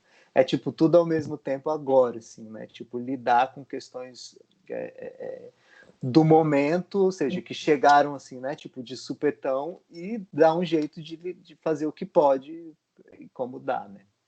Enfim, é isso. Vou fazer uma rodada de considerações finais, a gente já estourou nosso tempo de 1h30, mas queria assim como a gente tem feito nos outros debates, pedir para que nessas considerações finais vocês falem um pouco do que vocês acham essa pergunta que já é difícil normalmente e para historiadores é pior ainda, né? É um pouco de projetar e pensar o futuro. A gente apareceu aqui, né, na nossa conversa várias vezes essa ideia de que a história pública tem uma função também, de certa forma, de combater os negacionismos, combater as fake news, combater os discursos sobre o passado que não são ancorados em bases legítimas. E mal ou bem, ao longo da pandemia, todas essas questões têm aparecido de forma um pouco mais ampla, né? Enfim, eu não sei se vocês acompanharam a já famosa entrevista do Felipe Neto no Roda Viva, mas o cara terminou a entrevista no Roda Viva falando de negacionismo e revisionismo, assim, né? Termos que há poucos anos atrás eram termos que a gente discutia na história e que talvez não fizessem sentido para o grande público, né? Você vê um cara como Felipe Neto falando de negacionismo, é porque alguma coisa está acontecendo também, né? Então, de alguma maneira, tem uma resposta vindo também a esses discursos que o lado de lá coloca. Então, queria propor essa rodada de considerações finais, que vocês pudessem falar um pouco sobre se vocês acham que no pós-pandemia, depois da gente enfrentar isso, e aí isso não significa enxergar um lado bom na pandemia, porque não há um lado bom na pandemia, mas vocês imaginam que é possível que a gente no futuro, daqui a pouco, entenda um pouco melhor a importância de, enfim, pesquisas históricas com método, com fontes, com critério, com rigor para falar do passado, ou não, ou será tudo igual como era? Paulo, começa? Pode ser. Enfim, eu tenho a tendência a ser bastante pessimista, né? Sobretudo com relação ao Brasil. Eu acho que é inevitável considerar o contexto político quando a gente levanta essas questões, né? A gente tem aí oficialmente um discurso negacionista no poder, né? Então, a centralidade e o peso que isso tem para o funcionamento do nosso cotidiano, das nossas discussões, é enorme, né? Então, eu acho que, não sei, eu acho que obviamente não vai ser como antes. Eu tendo a pensar que vai demorar a gente se adaptar a uma nova realidade. Eu penso em coisas simples, né? Assim como um aperto de mão, em que eu estava conversando com um amigo esses dias, em que momento a gente vai voltar a apertar a mão de uma pessoa sem enxergar aquela pessoa como um possível vetor de um vírus que pode nos contaminar, sabe? Eu acho que vai demorar um pouco a gente entender essa realidade, que certamente não vai ser a mesma, mas também não acho que, por exemplo, alguém falar vamos rever o capitalismo, repensar a importância do sistema público de saúde, da educação pública e etc. Eu não sei, assim, eu sou um pouco pessimista com relação a esse impacto específico que a pandemia pode ter. Mas enfim, né? Como disse o Ricardo, a gente perde o otimismo, mas não pode perder a esperança, né? De que, de alguma forma, isso possa ter algum desfecho menos trágico do que a gente espera. E repetindo mais uma vez, no Brasil é impossível pensar nisso sem considerar as nossas questões políticas atuais, assim, né? Que são as piores possíveis, embora possa piorar, né? Ainda mais. Ricardo? Eu não sei, né, se a história pública ela tem uma responsabilidade distinta, né, nesse momento, distinta daquela que ela teria em outras circunstâncias, né? A não ser, claro, quando ela assume esse compromisso, né, de documentar o próprio tempo, aí é uma outra discussão, né, que já vem sendo feita, inclusive. Mas eu queria aproveitar a sua pergunta, Lucas, e falar um pouco sobre essa questão do papel da história pública diante do negacionismo, né, diante do revisionismo. Eu digo isso porque eu fico muito entusiasmado, assim, em ver, né, essas iniciativas de história pública florescendo, se fortalecendo, né? E aí eu tenho uma certa preocupação, que é a seguinte: de fato, isso que a gente faz, né, como historiador público, como divulgador, isso tem sido realmente assumido, né, como uma arma, né, como uma arma e como um escudo também, né, diante de várias coisas, né, diante desse descrédito da ciência como um todo, né, diante desses ataques específicos às ciências humanas e sociais, à história, né, tanto pelo governo quanto por uma parte da sociedade civil, né. E aí a gente assiste a isso, né, a gente assiste a história pública sendo empunhada, né, por muitos dos membros da nossa comunidade profissional como um recurso muito importante para não só para a comunicação pública daquilo que a gente produz, né, mas também como uma arma, né, para defesa dos valores da pesquisa embasada, né, da racionalidade, da pluralidade. E eu acho isso maravilhoso, né? Acho isso muito positivo, né? Mesmo que isso só tenha acontecido a partir da vivência desse momento, né, político, cultural e de saúde, inclusive, tenebroso. O que eu queria dizer mesmo é que eu acho importante, assim, pensando no futuro, sem muito otimismo, mas com muita esperança, né? Atravessado esse deserto, né? Depois que a gente atravessar esse deserto, passado então essa necessidade, esse imperativo da defesa da racionalidade, da defesa da pesquisa com padrões, né? Da defesa da universidade pública, da defesa de tudo isso pela história pública, não se jogue pedra na Geni, né? Então, eu queria muito, assim, que o futuro não voltasse a reservar a divulgação histórica, a história pública, um papel de novo minimizado, né? Ou um papel absolutamente secundário, inclusive, por exemplo, no conjunto de critérios inteiramente escolásticos, né, para atribuição de bolsas, para auxílio à pesquisa, né? Não é possível que atividades tão fundamentais como a da divulgação, a da produção de conteúdo audiovisual, né, as quais a gente está vendo aqui o relato de pessoas voluntaristas, né, inclusive, que fazem trabalhos como esse, né, trabalhos como a organização de um festival, de uma Olimpíada de História, que eu não posso nem começar a imaginar quanto trabalho isso dá, né? Então, gostaria que o futuro, né, não nos reservasse essa surpresa de que essas atividades sejam novamente colocadas ali no cantinho, sabe? Escondidas, como uma produção decorativa de segundo escalão, quando a tempestade passar, né? Isso tudo é trabalho sério, né? Acho que a gente tem que, naturalmente, discutir padrões de avaliação, né, desses trabalhos de história pública e de divulgação. Eu acho que cabe à própria comunidade de historiadores, né, discutir esses padrões, né? Certamente haverá tensões nessa discussão, mas as tensões também são constitutivas, né, do nosso mundo comum.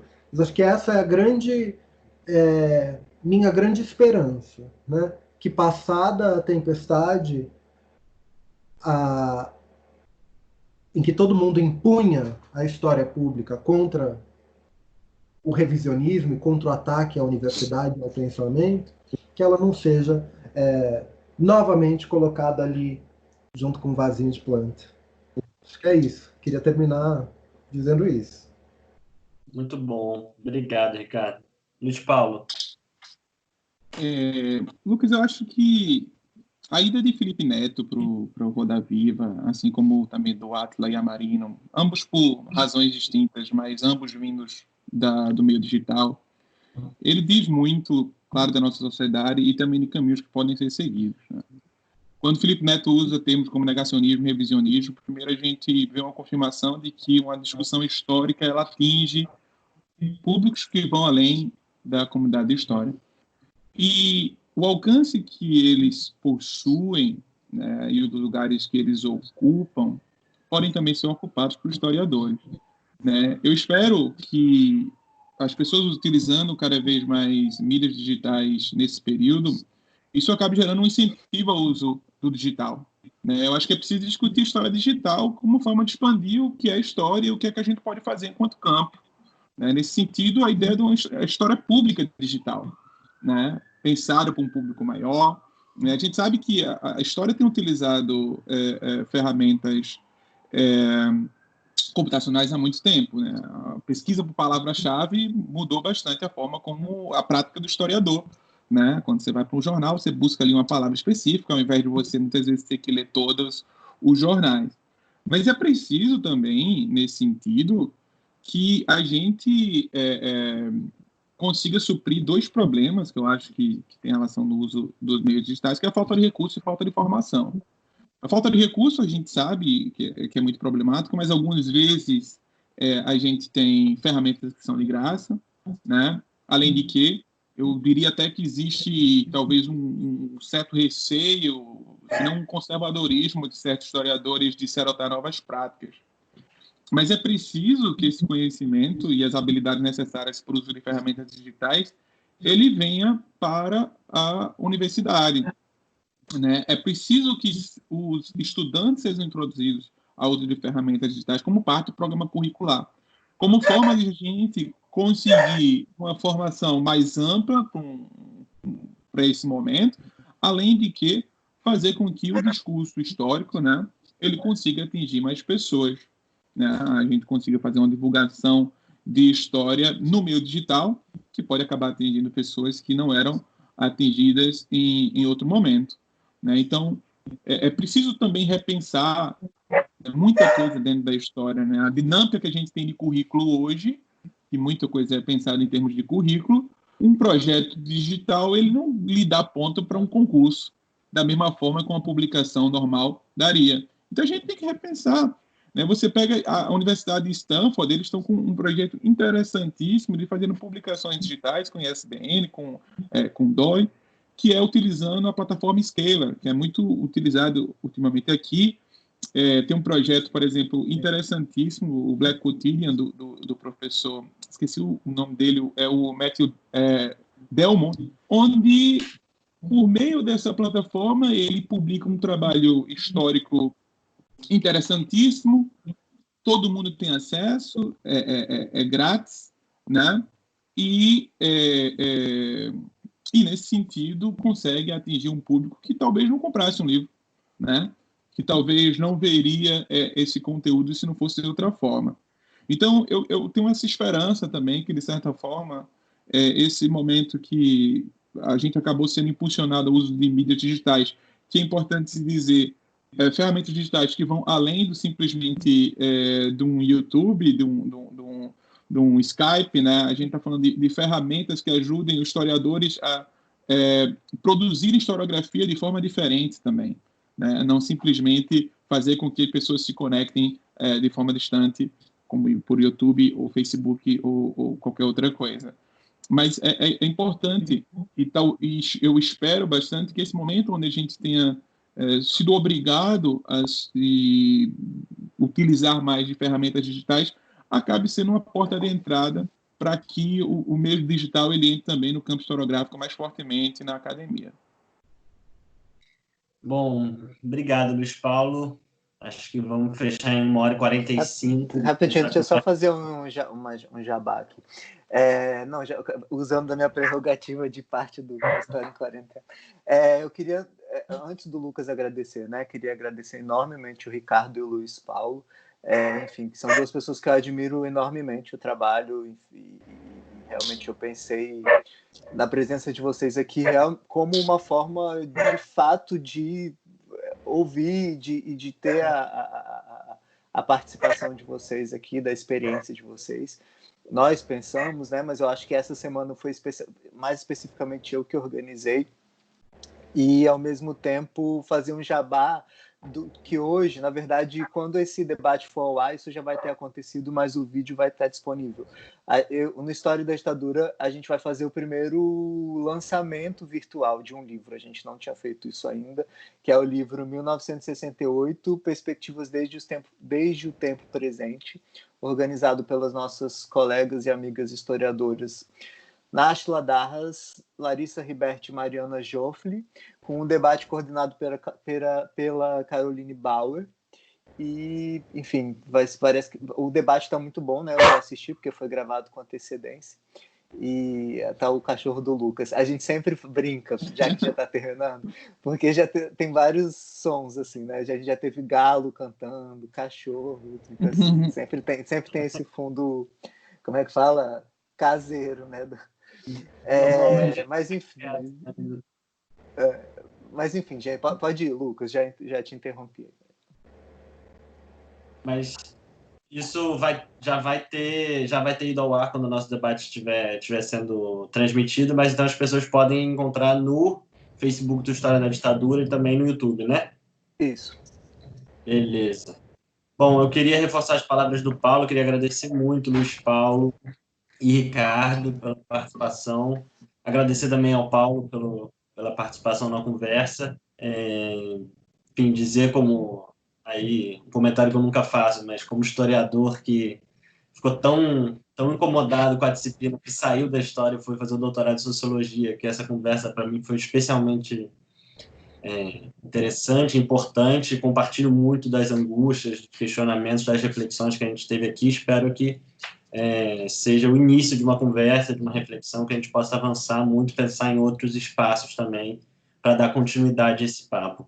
Queria agradecer muito também ao público, a quem está nos assistindo, lembrar quem está aí chegando pela primeira vez de curtir nossas redes, Facebook, agora a gente tem também um Instagram e um Twitter, e especialmente essa semana a gente colocou no ar também o nosso podcast, que na verdade são todas as edições anteriores do História em Quarentena, tanto as lives quanto os debates, já estão, assim, a gente está subindo aos poucos no Spotify, mas as primeiras semanas já estão lá, então a gente tem esse formato aí para armazenar e para que as pessoas possam acessar esse conteúdo, para além também do nosso site que já está no ar há um tempo, que é o historiaemquarentena.com.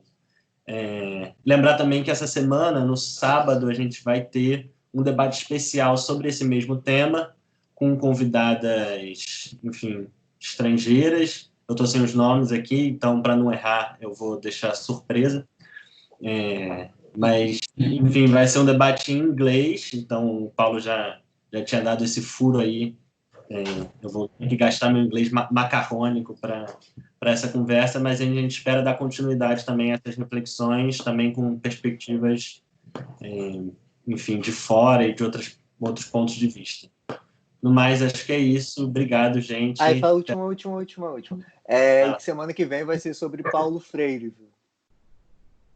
Isso. Vai ser sobre Paulo Freire numa perspectiva que a gente pensou, que é pesquisadores internacionais falando sobre Paulo Freire. Isso é uma forma de mostrar o quanto... Foi intencional, com uma forma de mostrar o quanto Paulo Freire é importante no exterior, né? Já que ele vem sendo tão combatido no Brasil. Então, a gente vai ter 4 programas com pesquisadores estrangeiros e um com pesquisadores ou especialistas, não necessariamente acadêmicos, sobre Paulo Freire.